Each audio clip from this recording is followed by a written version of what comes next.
তোলা চলতেছে একটা 108 পিস।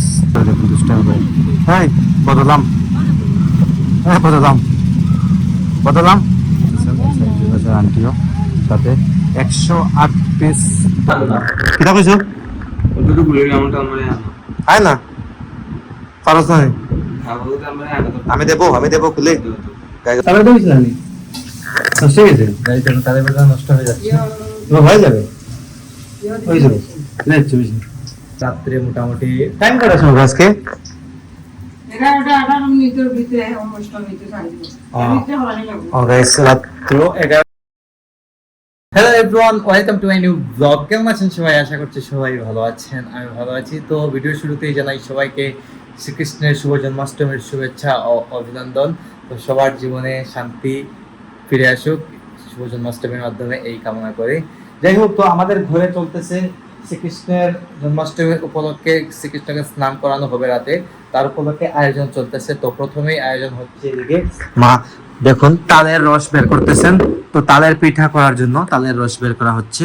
তো অনেকগুলা রস বের করে নিয়েছেন। গতকালকে মানে লাস্ট ব্লগে আপনারা দেখেছিলেন যে 2টা তাল আনা হয়েছিল আমাদের বাসায়। 2টার মধ্যে মনে হয় একটা বের করা হয়ে গেছে, আরটা আমরা জানি। ও গাইস, একটা তাল আছে এই খিচার মধ্যে, যেটা একটু শক্ত রয়ে গেছে, দ্যাটস ওয়াই এটা থেকে আর বের করা হবে না, একটা দিয়ে হয়ে যাবে। তো একটা দিয়ে অনেকগুলো পিঠা তৈরি হয়ে যাবে গাইস, এটা বের করতে। যাই হোক, তো আজকে কিন্তু গাইস গরম এদিকে প্রচন্ড পড়েছে, বাইরে কিন্তু অনেক মানে শরীর জ্বলে যাওয়ার মতো অবস্থা। আমার হাতটা সব কালো হয়ে গেছে। গতকালকে সাক্ষরও বলতেছিল ভাইয়া আমার হাতটা কালো হয়ে গেছে। কালো হয়ে যায় কারণ হচ্ছে গাইস যে বাইক ড্রাইভ করি তো আমরা, বাইক ড্রাইভ করার কারণে হাত কালো হবেই, এটা স্বাভাবিক। দ্যাটস ওয়াই ফুল হাতা শার্ট বা ফুল হাতা টি শার্ট কিছু একটা পরতে হয়, যদি কালো না হতে মানে যদি চান যে কালো হতে দেবো না, তাহলে এটা পরতে হবে। তো এদিকে তাদের রস বের করা হয়েছে, তাদের পিঠা তৈরি হবে। এটা কিছুক্ষণ আবার অনেকগুলো প্রসেস আছে, প্রসেসগুলো শেষ করে পিঠা তৈরি করতে হয়। এটা মা জানেন, মাই ভালো করবে। তো অনেকগুলো আজকে কৃষ্ণের জন্য ভোগ রান্না হবে। তার মধ্যে সকালে ভোগ হয়েছিল, এটা সকালে নিব না না হয়েছে, এটা ভোগ হয়েছিল। এটাকে সকালের ফল প্রসাদ ভোগ হয়েছিল শ্রীকৃষ্ণের। তো এটা রাত্রে খাওয়া হবে। এটা সারাদিন আমরা আজকে উপবাস নির্জলা উপবাস করতেছি সবাই একদম। গতকালকে রাত্রে থেকে শুরু হয়েছিল, গতকালকে রাত্রে ডিনার করার পর যে আমরা খাই নাই, এখন পর্যন্তই খাই নাই, খাবো। আর রাত্রে শ্রীকৃষ্ণকে ভোগ দেওয়ার পর প্রসাদ দিয়ে আমরা উপবাস ভঙ্গ করবো আজকে। যাই হোক, তো এদিকে স্বাক্ষর তো ঘুমাইতেছে এখন পর্যন্ত, স্বাক্ষর ঘুমাই কাটাই দেবে আজকে জন্মাষ্টমী। আর আমাদের তো গাইস কাজ করতে হবে, মায়ের আমার বাবার তো কাজ করতে হবে। বাবা দোকানে অলরেডি আছেন, আমি দোকান থেকে আসছি মাত্র। যাই হোক, এই চলতেছে ঘরের মধ্যে। তো আপনারা ছবি দেখতে পারবেন এক এক করে। আপনারা অবশ্যই ভিডিও শেষ অবধি সাথে থাকবেন আর বেশি করে সাপোর্ট করবেন আমাকে, আপনাদের প্রচুর সাপোর্টের প্রয়োজন এখন। তো গাইস এদিকে স্বাক্ষর দেখুন উঠে চলে এসেছে নিচে। তো নিচে এখন আসার কারণ হচ্ছে গাইস ওর একটা পার্সেল আসছে। তো পার্সেলে ও একটা ঘড়ি আনিয়েছে, কাউকে না বলে আনিয়েছে গাইস। একদম দেখুন ঘড়িটা দেখাতে হবে একটু।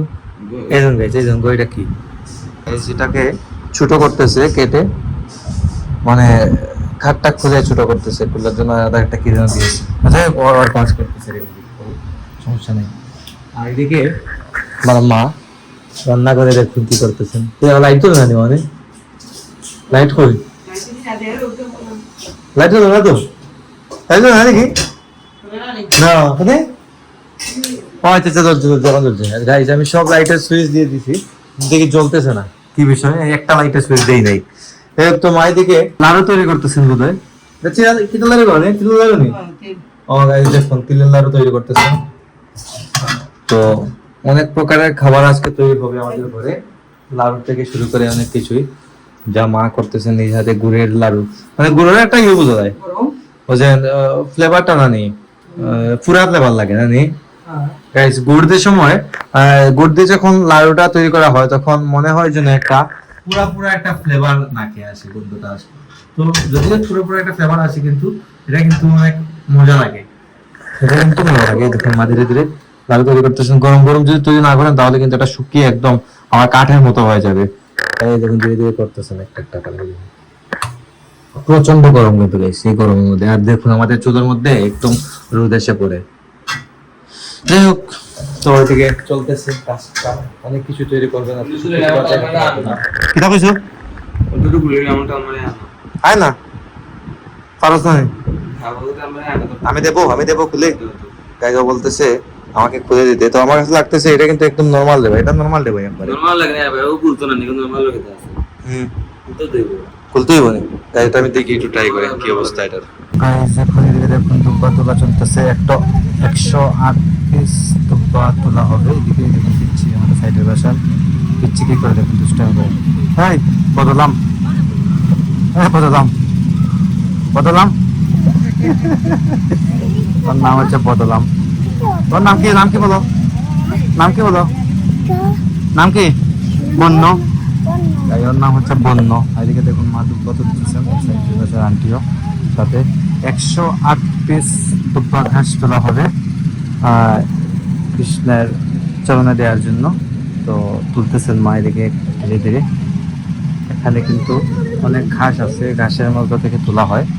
তো যে জায়গাটাতে মানে হাঁটা চলাফেরা হয় না সেই জায়গাটাতে দুব্বা নিতে হয়। দুষ্টাম করে না হাঁটে যাবো শোন। দুষ্টাম করে গাইস, অনেক চঞ্চল কিন্তু। তো গাইস দুব্বা তুলে মা আর আমি এখন চলে এলাম ঘরে। এসে গাইস আবার কিচেনে মা লেগে গেছেন।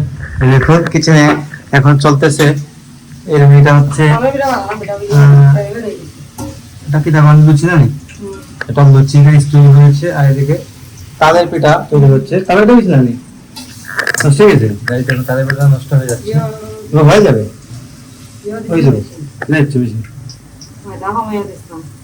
গাইস, পিঠার মধ্যে ময়দাটা কম দিয়ে দিয়েছেন, এটা হচ্ছে না। এখন একটু ময়দা বাড়ায় দিলে আবার ঠিকঠাক মতো পিঠাটা জোড়া নিয়ে নেবে, মানে হয়ে যাবে আর কি। তো আজকে আস্তে ঘুরতে তো দেখা যায় তুমি ওটা আন্ডায় কিরা আন্ডায় দেয়। আর আজকে অষ্টমী ওদিন তালর ইয়ে করছি, ক্ষীর করছি। কই কি করছো? তালের ক্ষীর? তালর ইয়ে না, তিলর লাড়ু। তিলর লাড়ু তো গাইস দেখুন করে নিয়েছে অনেক আগে, এটা দেখছেন আপনারা। দুধ দিয়ে ক্ষীরও তৈরি করা হয়েছে, মানে অনেক কিছুই তৈরি হচ্ছে আজকে, যা দিয়ে রাত্রে ভোগ হবে। এবং কিভাবে তালের পিঠা এক এক করে মা কড়াইতে দিচ্ছেন। আবার নিচে নষ্ট হয়ে যায়। গাইজ এখন নাকি ঠিক হয়ে যাবে মা বলতেছেন, দেখা যাবে তোলার পর কেমনটা হয়। তো অবশ্যই সুন্দর হবে, সাইজটা দেখবেন একদম এক সাইজের পিঠাগুলো তৈরি হচ্ছে। যাই হোক, তো মা গাইজ সকাল থেকেই কিচেনে আছেন, আপনারা দেখতেই পারতেছেন সকাল থেকে লেগে আছেন কিচেনের মধ্যে। আর এদিকে ঘর টর ঝাড় দেওয়া চলতেছে, রিপন ভাই ঝাড় দিচ্ছে। বাবা গেছেন কিনে গাইজ, বাবা আর ভাই বেরিয়ে গেছেন। বাবা চলে গেছেন দোকানে, এসেছিলেন বাসায়, সে চলে গেছে। যেহেতু আজকে গাইজ উপবাস, সেহেতু খাবার দাবারের কিচ্ছু ঝামেলা নেই আজকে, তো তাই চলে গেছেন আর কি। জাস্ট এসে ফ্রেশ ট্রেশ হয়ে আবার চলে গেছেন। তো লাস্ট টাইম তো গাইজ একবার আসতেই হয় বাসায়, স্বাভাবিক। যদিও যতই উপবাস থাকি না কেন আর যাই থাকি না কেন, লাস্ট টাইমে একবার করে না আসলে ভালো লাগে না। এই আসলেন আর কি বাবা। আর আমি তো গাইস এই আসি এই যাই, যখন আমার কাজ করে দোকানে ডাক করে তখন আবার দৌড় দিই। আমি সবসময় রেডি থাকি। আর যখন আবার আমার বাসায় দরকার পড়ে তখন আমি আমার বাসায় চলে আসি। এই চলতেছে আর কি, এই করি আমি সবসময়। আর যেহেতু উপবাস গাইস, উপবাস থাকার কারণে একটু শরীরে এনার্জি একটু কম হয়ে যায়, সেটা তো বুঝে নিই। যা আমরা রাত্রে মোটামুটি টাইম করার সময় আজকে 11টা-18 মিনিটের ভিতরে অষ্টমীতে ছাড়িব। রাত্র 11টা-18 মিনিটের মধ্যে অষ্টমীটা ছেড়ে দেয়। তো 11টা এরপর টাইম নাই, এর ভিতরে ইয়ে ভালো লাগে। স্নান করাই লাগে। রাত 11টা-18 মিনিটের মধ্যে গোপালকে স্নান করাতে হবে। তো এর পরে আর হবে না। তো তার আগে স্নান টান করিয়ে ভোগ দিয়ে তারপর যায় আমরা উপবাসটা ভাঙতে পারবো আর কি। তো এই বিষয় তো দেখা যাক রাতে কি হয়। আর গাইস, গোপালকে স্নান করানো থেকে শুরু করে ভোগ দেওয়া যা যা অ্যাক্টিভিটি গুলা হয় না কেন, আমরা যেভাবে এই জন্মাষ্টমী পালন করি আমাদের বাসায়, তার সবকিছু আপনাদের সাথে আমি শেয়ার করবো কিন্তু নেক্সট ব্লগে। তো আজকের ব্লগটি আমি এখানে এন্ড করে দিচ্ছি। আপনারা আমাকে ফলো করতে চাইলে আমার ফেসবুক ইনস্টাগ্রামে ফলো করতে পারেন। আমার ফেসবুক ইনস্টাগ্রাম লিংক নিচে ডেসক্রিপশনে পেয়ে যাবেন। এন্ড আই হোপ আজকের ভিডিওটি আপনাদের ভালো লেগেছে। ভিডিওটি ভালো লাগলে অবশ্যই লাইক করবেন, কমেন্ট করবেন, শেয়ার করবেন এবং চ্যানেল নতুন হয়ে থাকলে সাবস্ক্রাইব করে আমাকে সাপোর্ট করবেন। তো দেখা হচ্ছে নেক্সট ভিডিওতে। ততক্ষণ ভালো থাকুন, সুস্থ থাকুন। Thank you so much for watching.